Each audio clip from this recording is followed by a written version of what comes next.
Then we come to chapter 15, and this chapter seems to be connected to the fourth commandment to remember the Sabbath day, to keep it holy, because here we have an extension of that Sabbath understanding in relationship to the seventh year remission of debts. Now, this is a fascinating passage because it gives an insight into the heart of God regarding economics. On the one hand, people were encouraged to loan money freely to those who are in need. Also, those people had an obligation to pay that back. Interest, as I've mentioned earlier, was outlawed. It was not, the commercial loan was not something that should happen in Israel. But when that loan was given, it should be paid back, but there was a time when debts should be forgiven, or people should be released from debts. In other words, in the economy of Israel, it wasn't possible, or it shouldn't have been possible, for someone to have a debt burden beyond 7 years.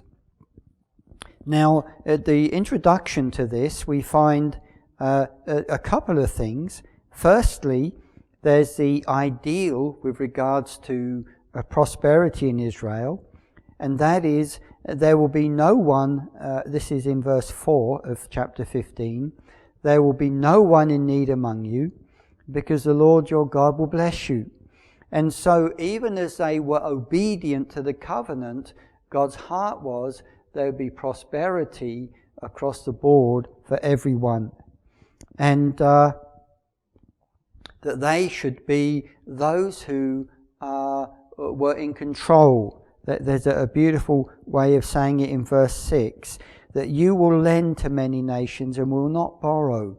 You will rule over many nations, they will not rule over you. In other words, economically, the country was solid and strong and people were prosperous. But we also have the reality. And the reality is that there would be poor people among them. And we read in verse 11, open your hand to the poor and the needy among your land. And it's in this context that Moses goes into a little bit of preaching, a little bit of exhortation. Verse 7, if there's any among you in need, a member of your community, in any of your towns, and so on and so forth, you shall not be hard-hearted or tight-fisted towards your needy neighbour. You shall rather open your hand and lend willingly to meet your neighbour's need. But there comes a time when this would be forgiven. In other words, debt slavery, even a reality today in some countries, was never to be part of the economy or the social structure of Israel. We do have an interesting addition to this law in verse 12. What we have in verse 12 is actually echoing what we read in the Book of the Covenant in Exodus chapter 21. It talks there about this debt slavery. Now, the term slavery is, of course, an unfortunate term because when we say the word slave, it brings up all kinds of images of people owning, controlling, and abusing other people. But here, it seems that isn't the thing that we have in focus, but rather there's an arrangement where if someone was in debt, they would be able to work off that debt, or members of their family would be able to work off that debt. And the point is that working off of the debt would never be longer than 7 years. And when you read the tone of this passage, it's very clear that the expectation is that that person who here is called a slave or understood to be a slave, the expectation is that they would be treated so well during that set of circumstances that at the end of it, they may even want to remain working for that particular person that they've been with. And there's a whole ceremony here that if they do, then they get connected into that household, and they go and have an ear-piercing ceremony in on the doorpost. But the other thing is, if someone is in economic disadvantage and then they need to take 7 years to work off that debt, when they finish that period, they weren't then just released back into poverty, but rather the person they had worked for had to provide them liberally, verse 14, out of their flock, their threshing floor, their winepress, and they had to really set them up as productive members of society. And so we see the combination of things if we think of the interpretation questions. Firstly, the hope that as people are obedient to the covenant, there wouldn't be any need. But in the fallenness of life, there would be need, and if a family has a great need, then others are to lend generously without interest to help them. But that people who've borrowed the money, they have a responsibility to pay that back. So the person who lends it is protected. Their assets are protected. But there is to be no exploitation, whereby those who loan the money end up owning those who had borrowed, and they lose their freedom, they lose their livelihood. But rather there is an arrangement where they would pay it back, and it would be for a limited period of 7 years. And during that time, there is an expectation that these people were treated with dignity and respect, so much so that they may want to stay. And so we see this law that is designed to bring about dignity, and each person be able to be productive members of society. And although we live in a very different situation, surely that is the very best outcome for people. As I look at this law, I'm reminded of a situation of a family in my church a few years ago. This particular brother, he had his own business. He worked actually selling and buying stuff, but selling stuff on eBay. And to his own omission, he got out of control with his credit cards, and he got into a big financial debt. And he recognized that he had done the wrong thing. He had recognized that the fault was his. He wanted to amend it, but he was trapped in debt. And the credit card companies were after him. He owned a house, and there was a threat that he would lose his house and therefore become homeless. He had young children, and so it was a very difficult situation. And so he actually went to the court of law, and I don't remember all of the details, but the judge who was presiding over this recognized, having heard the story, researched it, recognized that if this man lost his house, then there would be a family without any livelihood, a family without anywhere to live.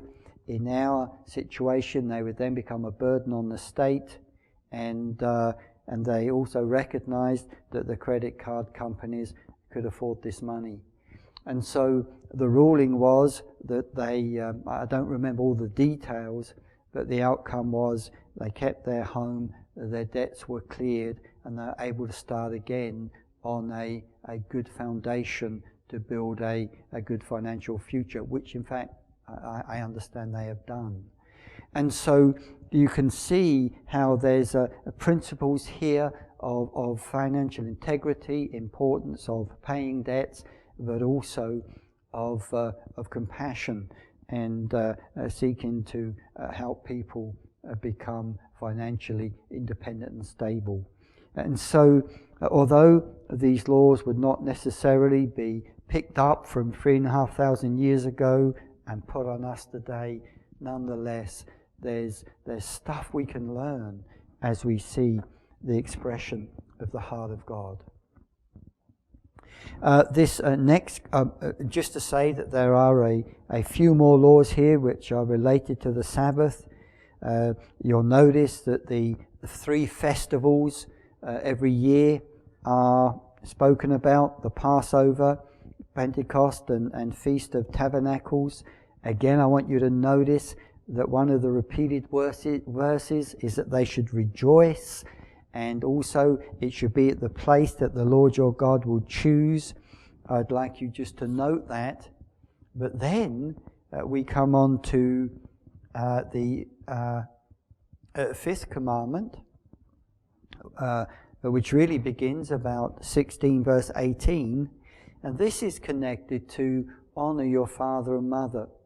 Now, the way this is connected is our parents are the first authority figures that we meet in life. And one of the reasons it's important that as parents we teach our children to honor us, show us respect, is because we're teaching them that there are legitimate authority figures that God would place in our lives, in society.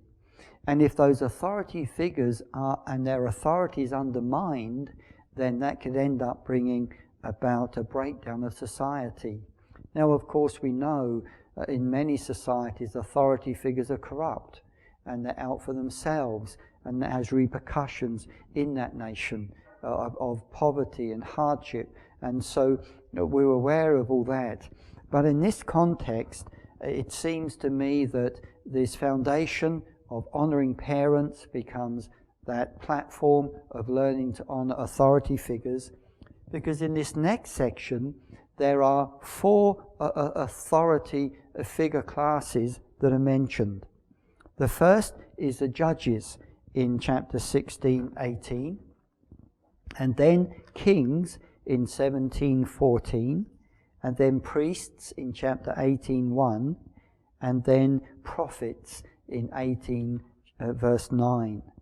And each of these are given a space whereby Moses is reminding people of these roles and the fact they should be honoured, respected, and obeyed. So, firstly, judges. Now, I mentioned at the very beginning of Deuteronomy chapter 1, judges was mentioned.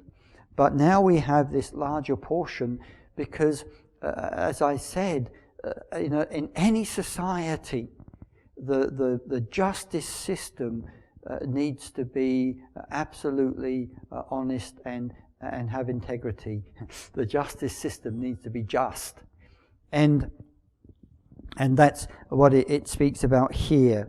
How in verse chapter 16, verse 18, verse 19, you must not distort justice. You must not show partiality. You must not accept a bribe.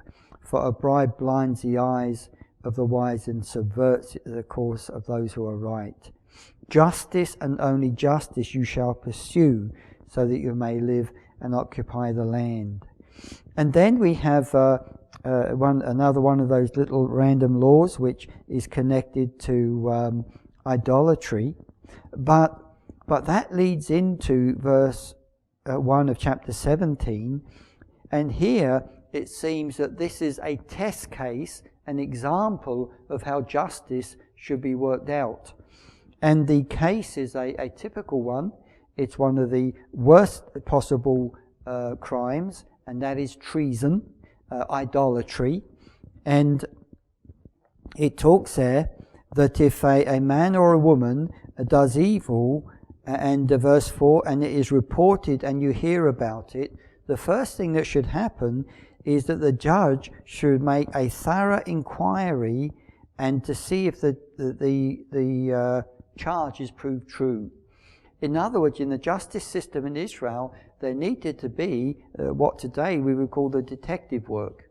There needed to be that kind of time taken to make sure that the accusation is really true.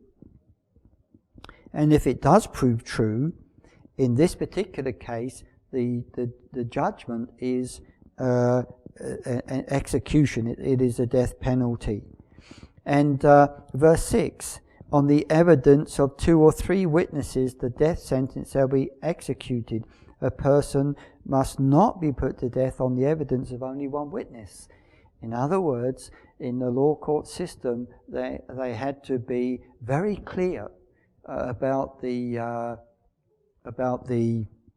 guilt of someone before the penalty was executed. And so much so that the witnesses, those who brought testimony against the person, they had to be the first to begin the execution process. And then it talks here in verse 8 about if the decision is too difficult. It's like a court of appeal, that they would go to the place that the Lord their God would choose, which would be the tabernacle and later the temple. And then eventually, of course, the king, when he came, was involved in the justice system as well.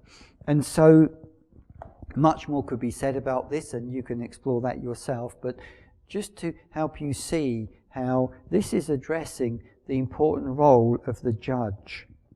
And then 17:14, it's the king.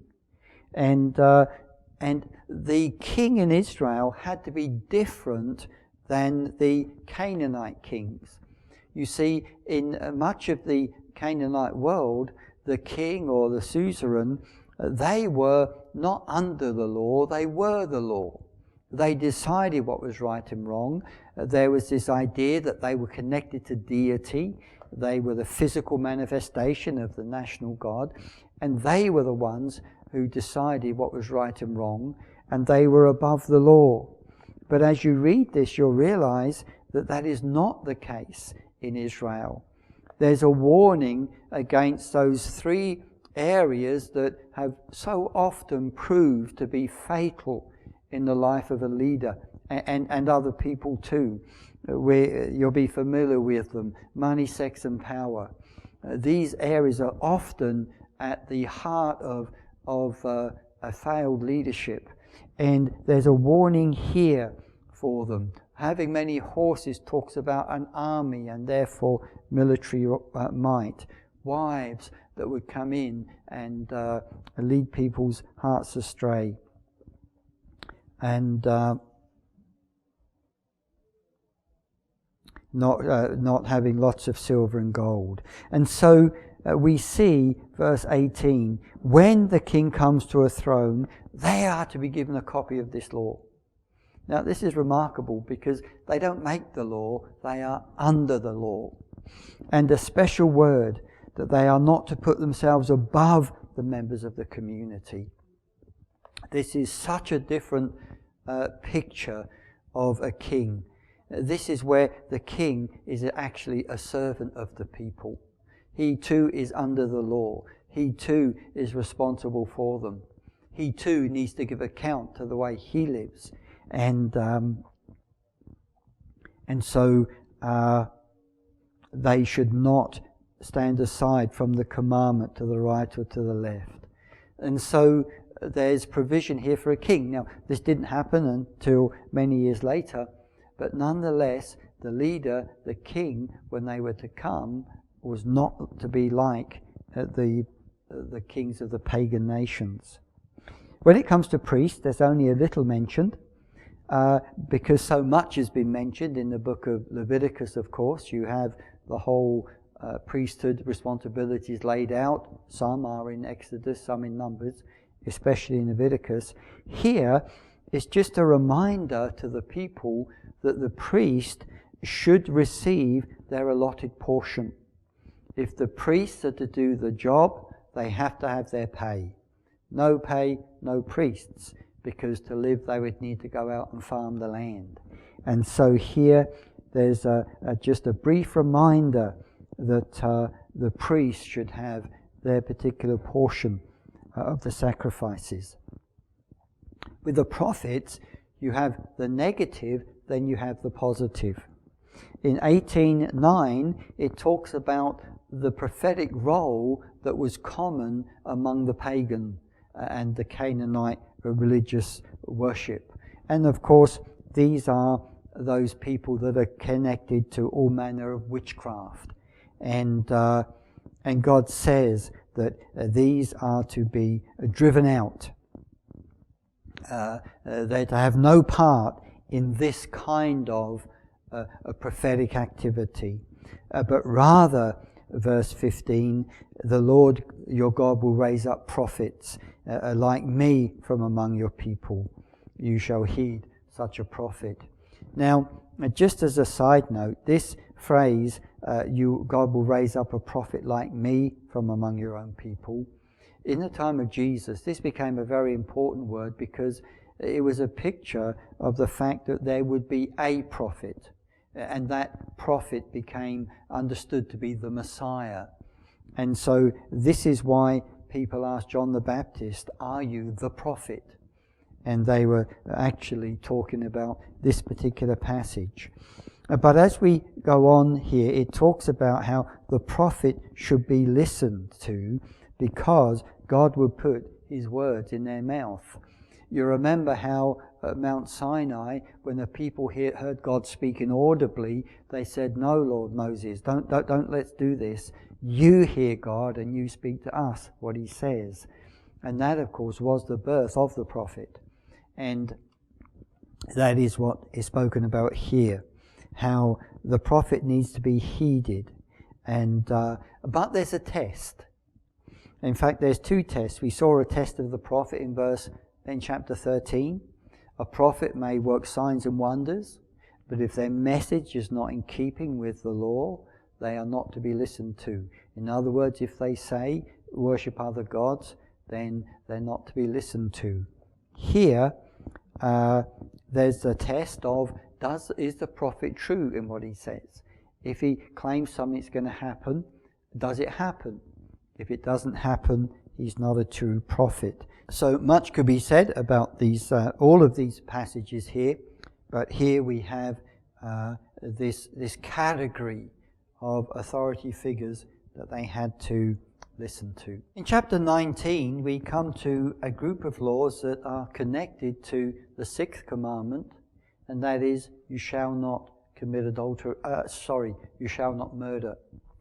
Because here we have instructions about the cities of refuge and also about the military. The cities of refuge in chapter 19, one following, this is a fascinating law because it speaks about those who in unfortunate circumstances are involved in the death of someone else, but there was no premeditation, there was no desire, but rather it was a tragic accident. And one thing that would help us to understand is that the whole understanding of the blood feud was really a big deal. If someone in your family was murdered, then you had a responsibility to see that that person was brought to justice. And often it would be you as a family would take the law into your own hands. And this is very common in that time, and it has been in many societies throughout the world at different times, this thing of the blood feud. And so if there was an accident and I accidentally killed someone, we were chopping a tree down, and the axe head flew off and hit them and killed them, then my life would be in great danger. But what was set up were 6 cities, 3 on one side of the Jordan, 3 on the other, and these cities were where people could flee to, and they would be protected in that city. And then there would be the due process of justice that would take place to see whether, in fact, it was an accident or whether it was premeditated. And so it talks here about the various cities of refuge. And then the importance of witnesses in the law court situation, because if people bring a false witness, then people could be executed wrongly, and you bearing false witness is actually you becoming a murderer, because if it was a capital case, they would be executed. You had brought a false witness, and then they were executed because of it. And again, it speaks about how there should be 2 or 3 witnesses. And it speaks about the judge, verse 18, making a thorough inquiry. And if you, as a false witness, were proved to be false, then the consequence of that is that your judgment, your penalty, was what this innocent person would have received had your testimony been believed. And so there's a law there speaking again about the importance of the justice system. Verse 20, chapter 20, we have what today we would call rules of engagement. Now, there's 2 separate ones here. Firstly, there's how they should handle the nations in the land that they are going to possess. And as you've read often, they were God's means of judgment on those people. And so it first speaks about them, but then verse 10 following, it talks about the nations who are far away. Now, we know in a perfect world there wouldn't be war. We know that Jesus in Isaiah is known as the Prince of Peace. We have in Isaiah that hope when there will be a time when swords and implements of war will be beaten into farming implements. And so there's this hope of a peaceful future. But as I said in a previous session, we're living in a fallen, broken world, and the law is often not the ideal, but rather it's recognizing there's a brokenness. And Israel, as they moved into their promised land, they would be surrounded by warfaring peoples. The Ammonites, the Moabites, the Syrians, the Philistines, the Egyptians. These different nations at different times had designs on the country, and they wanted to attack and to conquer. And here we see that God is saying to Israel, when you go into your land, you have a responsibility to defend your borders. If you are obedient to my covenant, then I will be a protection for you. But if you disobey me, then that protection will be lifted, and you will become at the mercy of your neighbours. But in this particular law, what you see is that when it comes to defence, firstly, Israel was never to become an empire-building nation. In other words, they were not to be attacking the nations around simply to destroy them and take what they have. Because God set the boundaries. And that is something that was spoken to Abraham, and it was, you come to Joshua, you see that. The boundaries of the land were set. It was never that Israel should be conquering other lands. And as we look in history, so much war is simply because someone, a political figure in one country, decides they want to take other lands that don't belong to them. So much war is through that. But that should never be the case for Israel. But Israel was to defend its borders. And as you read this, you'll notice that first of all, verse 10, they were to go and offer the town or the city terms of peace. So in other words, if they were begin to be threatened by a neighbouring city-state, they were to take their army and they were to offer that city terms of peace. In other words, they were not to start the fight, but if someone else started it, they were to finish it, and they were to finish it swiftly. And so they offered it terms of peace, but the terms of peace were in the sense of they would become suzerains, and that city would become a vassal. And that is why it says here that if they surrender, they shall serve you with forced labor. In other words, they will be a vassal, and then they will be required to pay tribute. So you don't start the fight, but if it is, you take initiative. You don't sit back and wait. You take initiative. You take your army to that threat, and you deal with it in that way. If they do not submit to you peacefully, then you besiege it. And when the Lord gives it into your hand, you shall put all the males to the sword. Now, the reason for this, of course, is they were to destroy the threat against them. And when it says all the males to the sword, it's talking about the army. What happens is that they would siege the city, and when it fell, they would destroy the army. And by destroying the army, then you no longer have that city is no longer a threat to you. And as a nation, they will be able to rest and relax. And so there's more instructions about how the siege should happen and what they should and what they shouldn't do. In chapter 21, it's still this same theme connected to do not murder, because there's instructions there about how to handle the situation if someone was found dead, murdered, and no one knew who did it. And so again, this just speaks about the value given to human life. Because if someone was found dead, that mattered.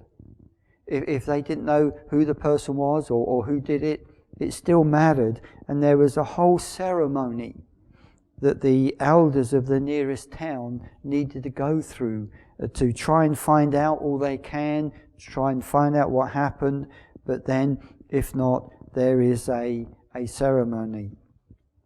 Here in England at the King's Lodge, just a while back, we had a tragic motor accident right at our gate, and a young man died in the accident. He wasn't connected to us in any way, simply a passerby, but it was, of course, a great tragedy. And I was intrigued because of this death, the law says there has to be an inquest. And I went to the court to sit in and learn all I can about this situation because it was so local to us. And what fascinated me was the amount of time and money and energy and effort that was put in to find out why this young man died. It was not a court to find blame. There's no one being sued. It was simply an inquest, an inquiry to discover what actually went on. And there were expert witnesses from the police and the traffic accident unit, and there were witnesses that were there who were around, and they all brought testimony, and then a conclusion was brought. And I was reflecting on just where did this idea come from? Why is it that so much effort is put in to this situation? And in so many parts of the world, tragically, people die, and there's nothing done. Maybe they're buried, or there doesn't seem to be any concern. Death is something that is so prevalent so often. Yet in the society that has a Bible at the roots, even if it's not read as much as it should be today, nonetheless we see that there's a value put on human life. And surely this comes from that sixth commandment, you shall not murder. And here we see in the ancient biblical times, there was this value put on human life, and if a death was found, there had to be this inquiry and this ceremony. We come to 21, verse 10.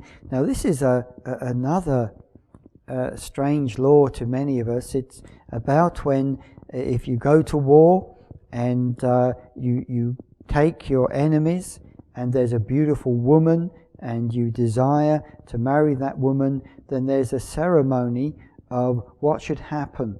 She would shave her hair and be given a month to mourn her father and mother, and then you should marry her.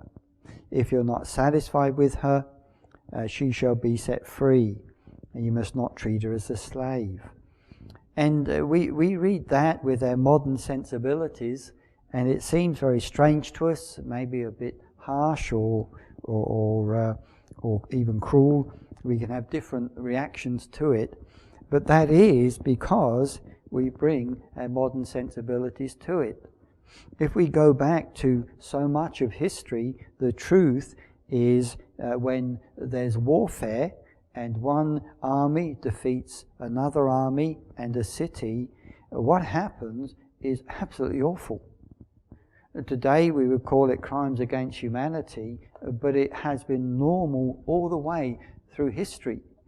The army would come in, the soldiers would go into the town, they would rape the women, that was very normal. They would slaughter them, they would smash children and babies, they would rip open pregnant women, they would take, of course, all of the plunder, and the cruelty and the atrocities would be enormous, but it was normal.